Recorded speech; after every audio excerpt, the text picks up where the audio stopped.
Thank you so much for joining another episode of Lachica, Poderosa. I have a very amazing guest with me today. Her name is Gianni Avalos. Some may know her on TikTok as the single mom attorney. She has created waves on TikTok in such a way that is so inspiring to me as a female Latina attorney, and I know she's inspiring so many people. I know she's been featured nationwide on many news networks to talk about her story and how she made a career in law. So Gianni, thank you so much for coming today. Thank you so much for having me here. I'm so excited.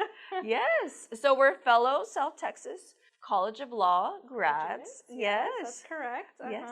And she's a family law practitioner. And I'm personal injury. But we, just talking a little bit before this podcast, we've realized we've have so many things in common. You know, our families. I'm first generation. She's first generation. She's first attorney in her family, so am I. And my mom, she had her own salon, businesswoman, cosmetologist, and she just told me her mom's the same way, and now her sisters are following in her footsteps. So that's correct. It's really cool to see how our stories are meshing and very similar. So Gianni, again, I can't echo enough how impressed I am with you and how incredible your story is. I know I don't know what my score was, but I probably barely passed the bar by the grit of my teeth. I did take the California bar as well while working full time. But when I took the Texas bar, it's different. I mean, you better pass it. If not, you're unemployable. And you have that extra hurdle of you were a new-time mom. Yes, that's correct. I actually,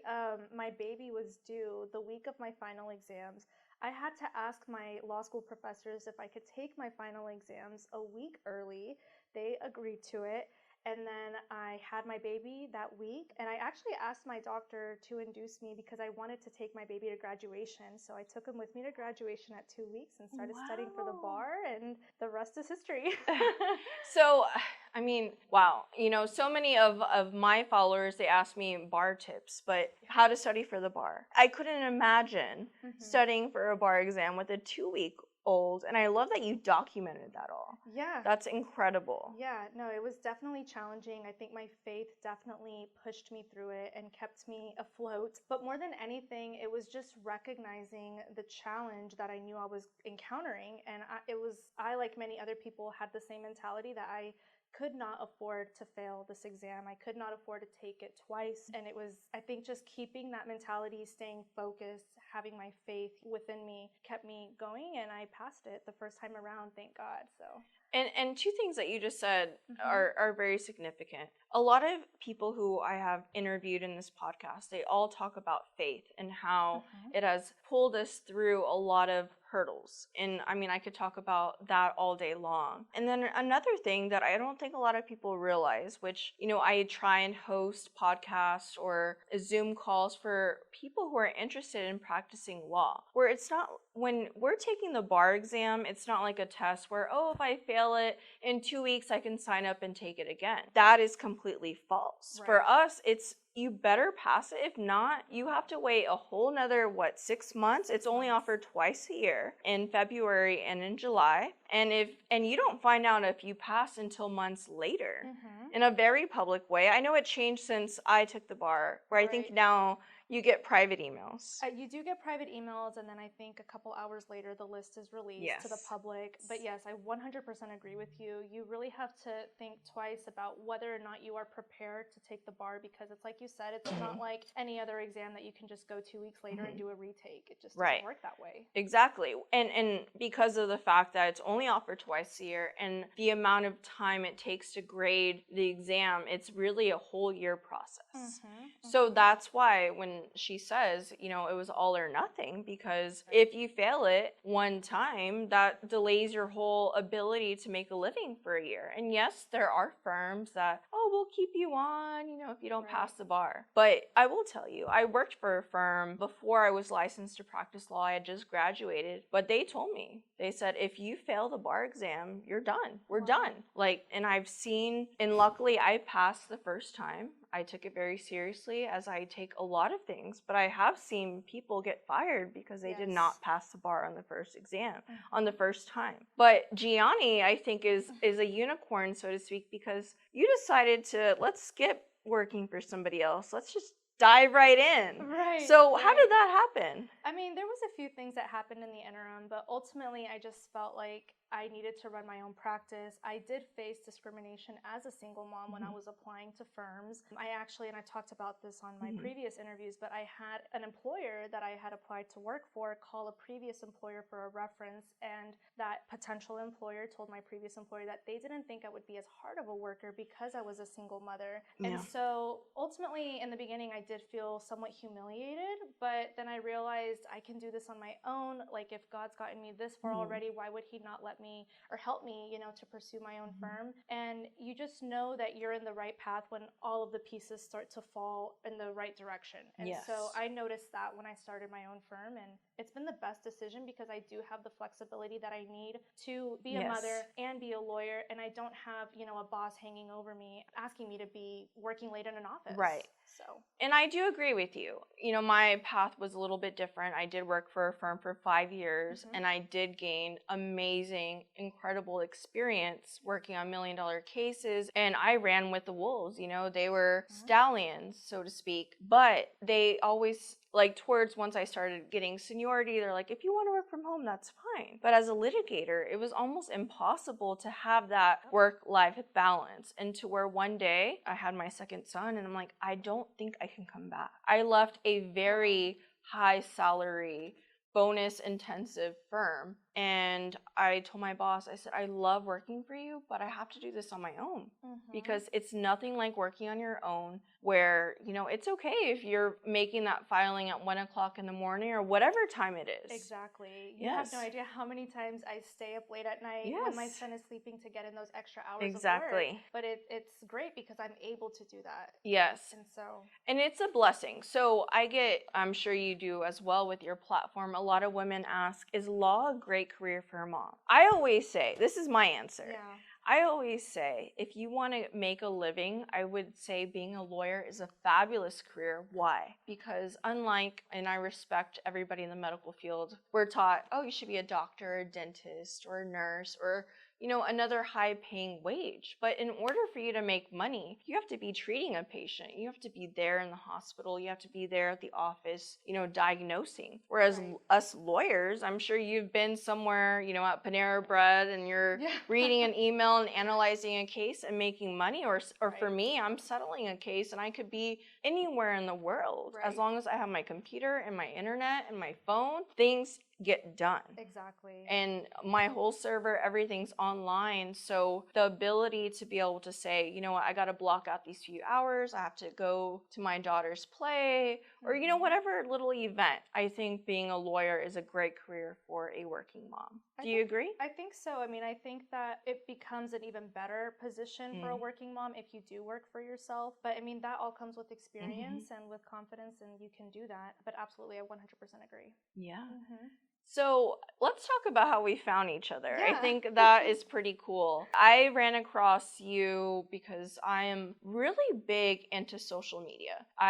A lot of lawyers, even my parents who are, the traditional Latino parents, or they're like, why are you posting on Instagram? Nobody cares. Or you're a lawyer, you should be respectful. And I know talking to you earlier, they're like, why are you posting your outfit? Nobody cares. Or, things like that. But what they don't know, or a lot of other lawyers, is I gain a lot of business from social media, to where I develop relationships with my followers, and to where they trust me before they need me. And I'm a huge advocate of that. And so with that, trying to gain my social media feed, my following, and of course, I do have that traditional advertising route with the billboards, and I'm on Univision, and I'm on the radio, and other avenues like that. But social media has till this day been a very heavy hitter. And so that's why I do try and post and be involved on social media. And to see Gianni, another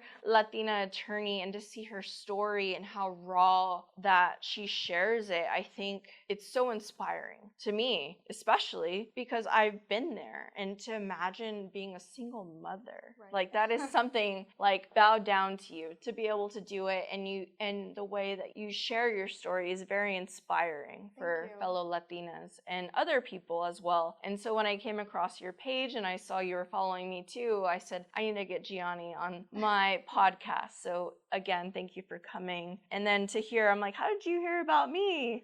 Yeah, I mean, I remember being a second-year law student in Houston and seeing La Abogada Bianca's billboards everywhere I drove around, and so I have always looked up to you. Thank you. And I want to touch on what you just said too about being an attorney on social media. There is this new generation of attorneys entering the industry, and we are ready to, share what our career looks like to social media.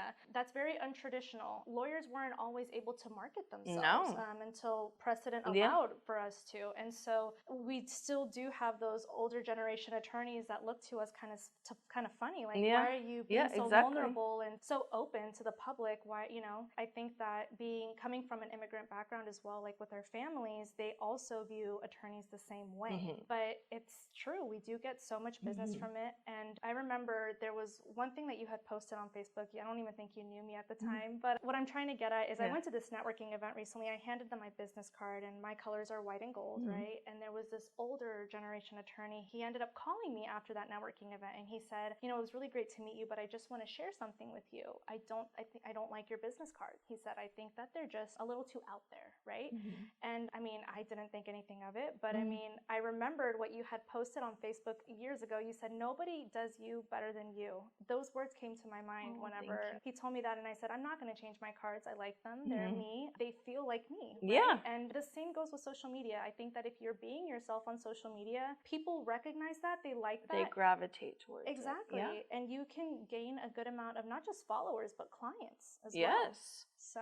And that, I think, for attorneys who think social media is something to not touch on, obviously as attorneys, we have to be cognizant of when we make posts, we are also representing our clients, because somehow defense attorneys can be researching me, and if they see me posting something controversial, that can haunt my clients. So I try and be very cognizant of that. But at the same time, getting to reach to my market and to tell people, for me, a big part of me is just because you're here legally or undocumented doesn't mean you don't have rights. And the fact that I've been able to put out that message or to encourage other female Latinas to pursue the practice of law has been huge for me. And I've been able to do that with social media and growing an organic following. And so I do agree with you that if those attorneys, and that's fine, maybe they don't believe it or they don't believe the hype, and hey, better for us, right?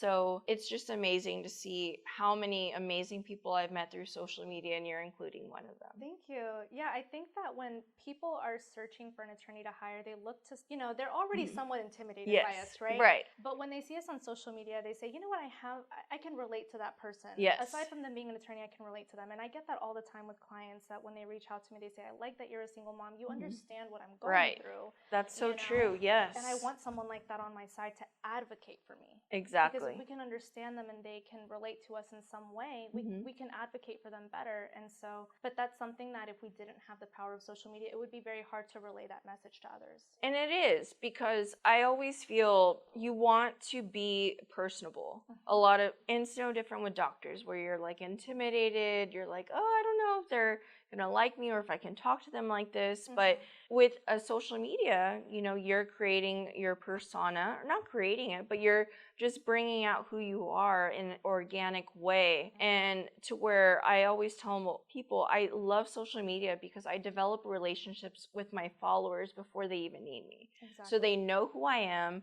I'm the first on their list, and they know if, God forbid, they're involved in an accident or they have any sort of legal matter, they can simply send me a DM. And if it's a family law issue, I would recommend Gianni and just put them in the right hands. For me, I'm very blessed to where I don't need to charge for consultations. For me, I just want to get people in the right hands. And of course, yes, I run a business, and when I do provide my services as a personal injury attorney, of course, I charge a percentage of what I recover for them. But when it comes to, hey, if it's just a family law matter, a criminal law matter, I can at least put you in the right hands. And I think that's the power of not only social media, but networking and getting to know fellow attorneys like yourself who have similar values and similar passions for helping people. Yeah, I couldn't agree more. I think that you should start networking from day one. I mean, if you can start networking before law school, that's even better. But aside from getting your law degree, networking is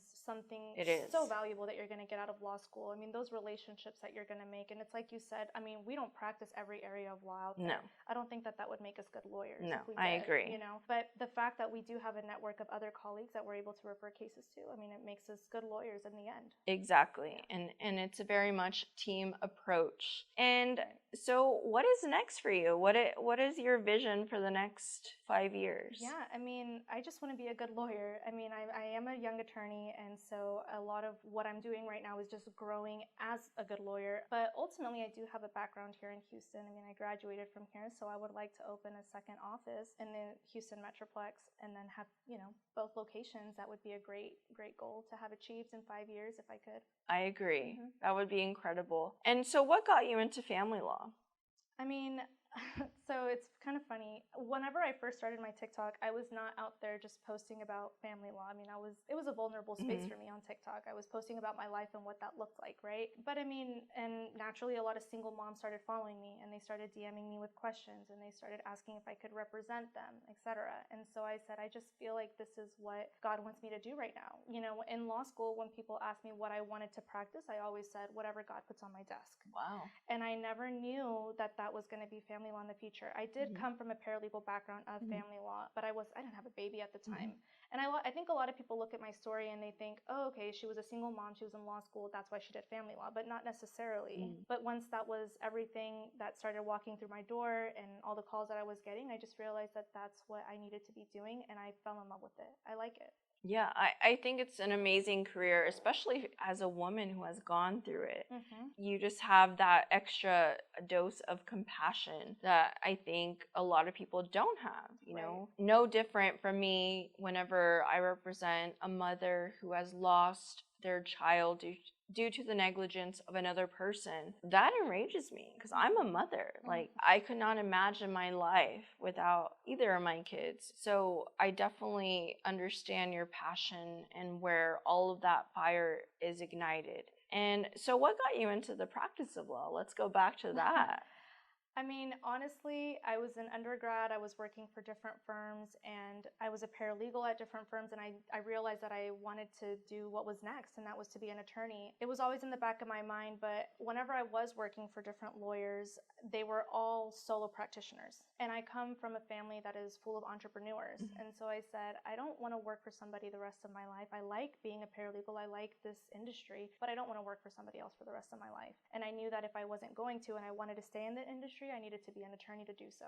And so how did you end up here in Houston going to South Texas? Well, I did my first year of law school in Miami, and then I knew I wanted to transfer back home, so I came to Houston. It was where I was accepted in different locations of Texas, but I knew Houston was good for me because I like the city, and so I wanted to be here. Yeah. So one thing that I'm very fascinated with, especially with you, because it's very rare that I actually talk to an attorney who realizes the importance of social media. Do you have an agency? What inspires you to do your TikToks, I was on TikTok before October of last year, but not to gain any traction or anything like that. I posted that one video about my story, how I was a single mom studying for the bar, whatever. It went viral. I gained a little following from it. And then I realized that after all of the comments that I was receiving about, I would get DMs that said, I saw your video and it was because of you I enrolled into college. I know I have a son, but it was because of you. And I said, that is insane. Like, God has given me this platform for a reason. I need to grow it. I need to send this message to other people, other mothers, to know that they can achieve something greater than themselves, even as a single mother. We don't have to just be at the mercy of what our current circumstances. We can do something bigger. And so that's the message that I try to send out to my followers. And that's incredible. And you're fluent in Spanish, right? Yeah. So I know you're from Dallas, or you practice out of Dallas, so I'm sure that sets you apart. It does, yes. But I'm actually from a small town called Granbury, Texas. Okay. And so I have my office there right now. It's my hometown, born and raised. And I never saw an attorney that looked like me growing up. I didn't. Actually, the first time I got a job with an attorney's office, I went door to door to every single attorney in town. I gave them my resume and I said, I'll work for free because I just wanted experience. And nobody looked like me. Right. So whenever I found that I had the opportunity to move back home and make a firm and grow that firm, I realized my community needs representation. I mean, we don't have appropriate advocacy that understands the community that are only Spanish-speaking people. So I do get plenty of business just from being the only Spanish-speaking attorney in my hometown. It's been a blessing. That's incredible. And so the representation, I feel we have a huge gap in, there's so many Latinos here in the US, we're the majority. But why is it only that 3 to 4% of attorneys are Latinos? What do you think we can do to improve that statistic?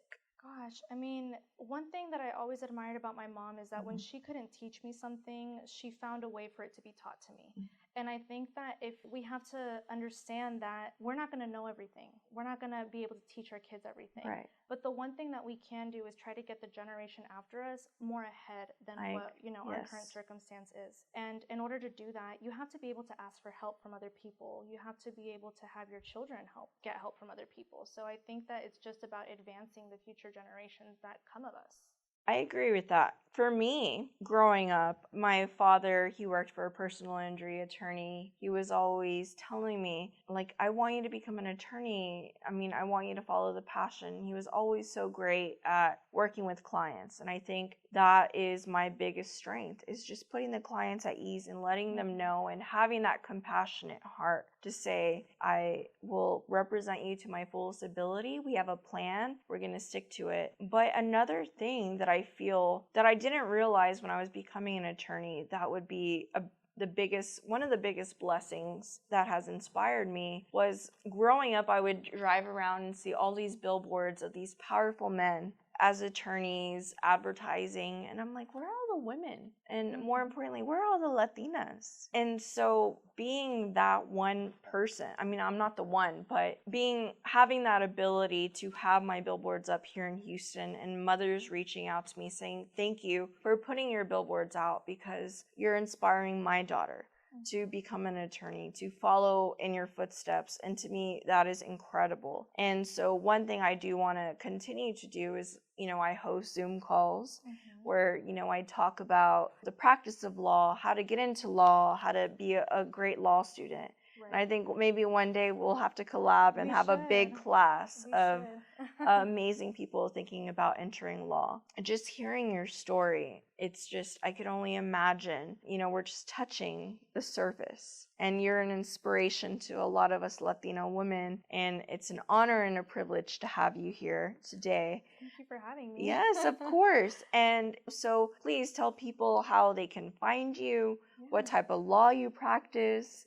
And I mean, I practice out of the DFW. You can find me on Facebook at Law Office of Gianni C. Avalos. I'm also on TikTok. That's my main platform at singlemom_attorney. And Wonderful. Well, thank you so much again, Gianni, for coming. I look forward to seeing you be a rising star. And I will be following your journey. And I hope you all too follow her journey along. Well, thank you so much for having me. I appreciate it. Of course. Thanks. We are Lachica Poderosa.